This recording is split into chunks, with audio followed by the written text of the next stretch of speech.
Welcome all to Drawing with Light, a series discussing the past and present of analog photography. From the very first photos ever made to your hipster friend who buys a camera at every Goodwill he visits, this show will take you through it all. So dig out your grandma's old camera from the attic and grab a chemistry textbook because we're diving into the developer and telling the great story of photography. I'm your host, Elliot Payne, and this next episode, episode 2, is where we'll discuss one of the greatest inventions in the story of photography, that of instant, self-developing film, from everyone's favorite rainbow-covered company, Polaroid. I'm joined today by Ben Fraternale, a director, a YouTuber, photographer, and a full-on Polaroid enthusiast. So to get us started, Ben, can I get a quick introduction from yourself? Sure.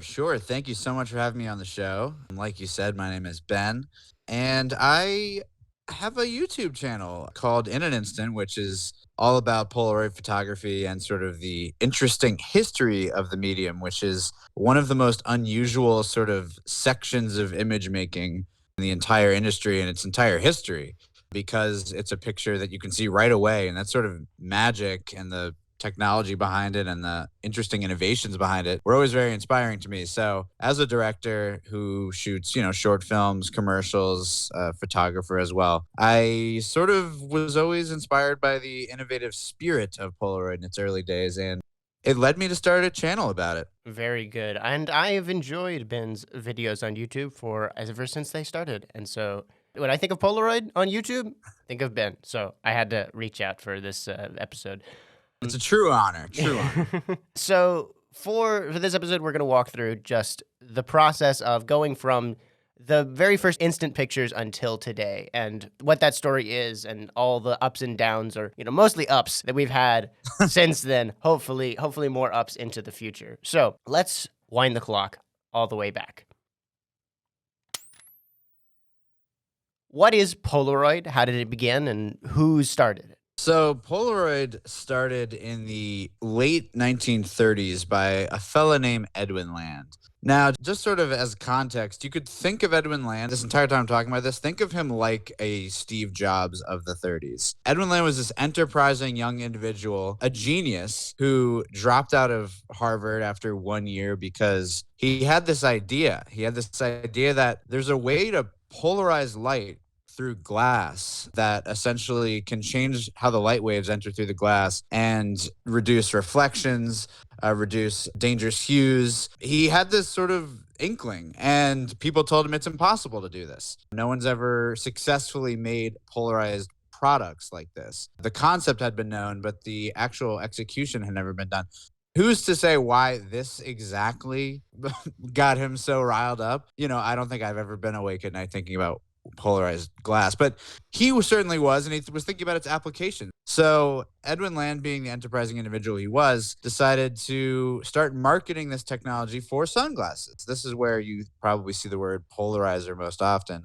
And that was all fine and dandy, but the real money was in that military contract. And when World War II started, Edwin Land and his company, Polaroid, were making all kinds of stuff for the U.S. military, and they grew massive as a result of that. That was sort of the early days of Polaroid, segueing into that military era where they just started growing like crazy. That is an interesting origin story, but we don't know Polaroid from the military. Thankfully, we know them for their little square pictures. So how did we get from military application polarizing filters to one of the most famous photography formats known to man?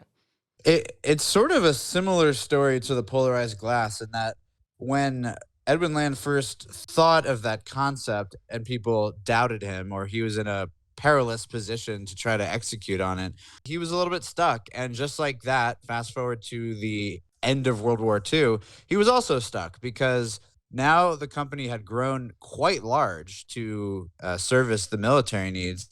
And they were sitting there essentially without a product. I mean, they had the sunglasses, but that's not much. And they had way too many employees. And he needed to essentially figure out, well, what do we do now? And that's sort of where the Steve Jobs philosophy inspiration comes in. And he was a big inspiration to Steve Jobs because he basically just drummed up a completely new idea, thanks to, legend says, his daughter asking him on a trip why she couldn't see the photos he was taking of her right away. Per the legend, he, runs back to the hotel or lodge, starts sketching up the first ideas for instant imaging and how that might be possible. There had been instant imaging kinds of products before. Many of the early kinds of photography could be called somewhat instantaneous, but this was sort of an unprecedented concept. Within 3 years, they had an actual product, which is completely ridiculous when you think of the scale of what was needed to make an instant camera possible, a technology that the average consumer had never heard of, didn't even think was remotely possible. We take for granted being able to look at our phone and see Hmm. anything, even whether it's a picture or text right away. That simply was not a known technology back then. Hmm. So this was an absolutely revolutionary idea. And that the first instant camera was a pretty successful endeavor, right? It flew off the shelves, if I remember correct. I mean, I wasn't there. Unfortunately, I Well, am. back when we were there, Back when back when we were hanging around, yeah, yeah, this was very stunning to people. They underproduced the first camera, the Polaroid 95. They did like a test run where they produced several cameras and they would started selling them in department stores, and they would have a demonstration, and people were crowding around in these department stores and flooding the places. Hmm. The cameras were flying off the shelves. Yeah, it absolutely took off from there. If we can keep with the Steve Jobs comparisons, you can compare the like monumentality of like this launch of this new product. In 2007, you had this phone computer thing that you could carry in your pocket. And back in 1948, it was a camera that can make pictures immediately. So those comparisons continue on for a lot of the history of Polaroid. Yeah, Edwin Land was very, very keen on the idea of simplifying the photographic process, combining the processes into one thing. That is essentially what the iPhone did. It combined all these things into something that fits in the palm of your hand. There's this amazing video called The Walk or The Long Walk or something. It's Edwin Land just showing off the manufacturing capabilities of Polaroid. But the real like spark in this video is this moment where he takes out his wallet, and the wallet looks exactly like an iPhone, and he flips it out. He goes, a wallet, just like any wallet, you could unfold it, take a picture, close the wallet, and pull out the picture. And the way he's handling his wallet literally looks like an iPhone. Just showed how far ahead he was thinking. Hmm. I think the iPhone is almost almost the ultimate Edwin Land invention. Let's go back to the 40s. Polaroid Sure. launches, it's successful. What follows this? Because we're looking at black and white pictures that in a Yeah. semi-complicated picture making system. Where do we go from here? So Polaroid and under Edwin Land's leadership was constantly attempting to reduce the steps of photography. So when the first Polaroid cameras came out, they were not very simple. It wasn't like you just dropped a roll into your camera and you were done. There was a lot of little folding and tearing and pulling onto the next thing and coding. And the idea was this was one step photography. That was his goal, where you take the picture, you pull it out, you have the picture. That's what he wanted. And so he kept pushing the development team to refine this process.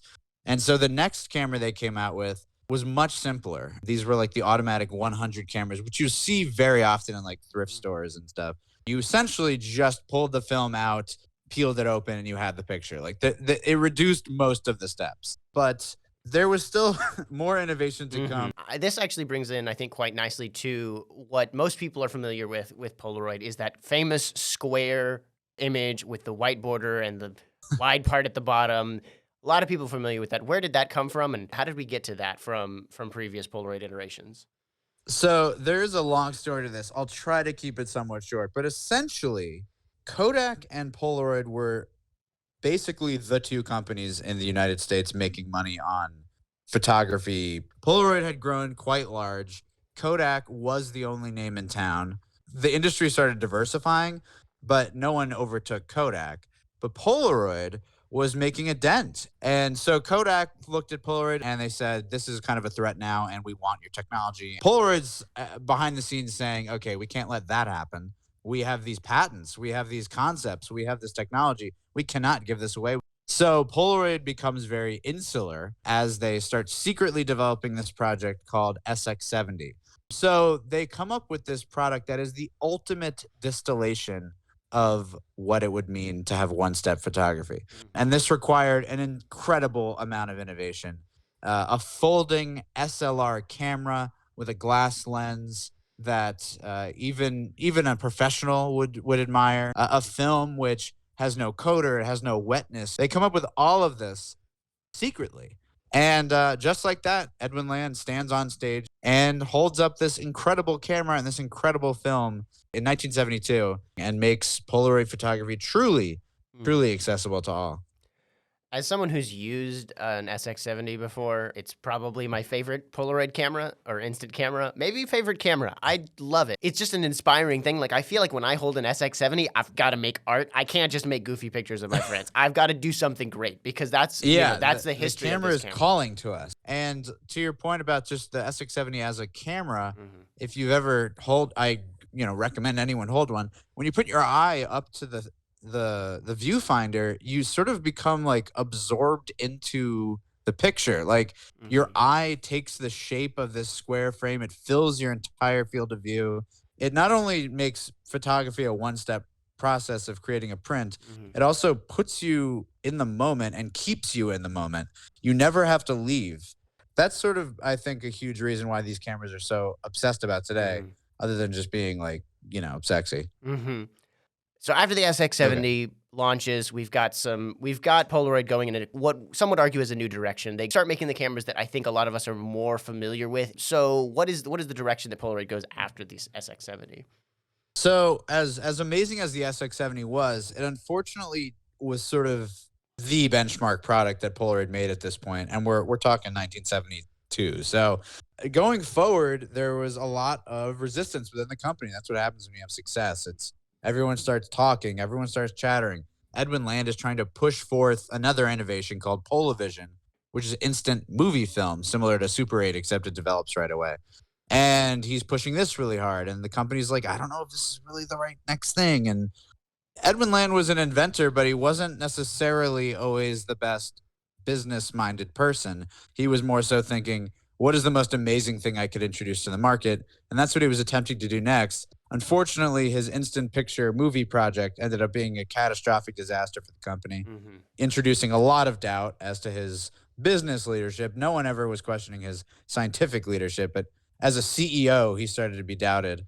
And it sort of led to the downfall of the company because from this point forward, Polaroid essentially never produced anything new. They were late to the digital camera game. They simplified the SX70 into various plastic cameras. They created different Polaroid instant formats, but none of them were particularly different. They were just either smaller or bigger, but they were the same technology. It was sort of an unfortunate thing, but equally amazing that it still exists today. I think it shows the staying power of Polaroid, that such a technology that became antiquated in the digital era and looked at as useless, essentially, at a certain point, is still around and is still very popular among a certain crowd. So that Polaroid magic, I don't think will ever leave us because there's something about it. There's something about it that keeps people, 50 years later since it was introduced, obsessed and talking about it right now. Yes, and making podcasts about it right now. Exactly. All right, this has been an incredible journey. This wraps up our time, but before I close, I want Ben to tell us, where can you be found? Where can people find you on the internet? Oh, sure. You can find me on YouTube on my channel In an Instant, which is where I talk about all this stuff. And I have an Instagram account, the.instantgram. So you can find me there if you want to see my photographic escapades. Cool. All right, so thank you all for listening to Drawing with Light. My name is Elliot Payne. I've been your host. My Instagram and Flickr are both at Elliot. That's spelled Elleoat. And you can find an instant film specific Instagram page at instant_oatfilm. Our logo is by my sister, Charlotte Payne, and the music is by my brother, Rev, at emrev.bandcamp.com. Join us again as soon as we continue our journey into further stories of photography.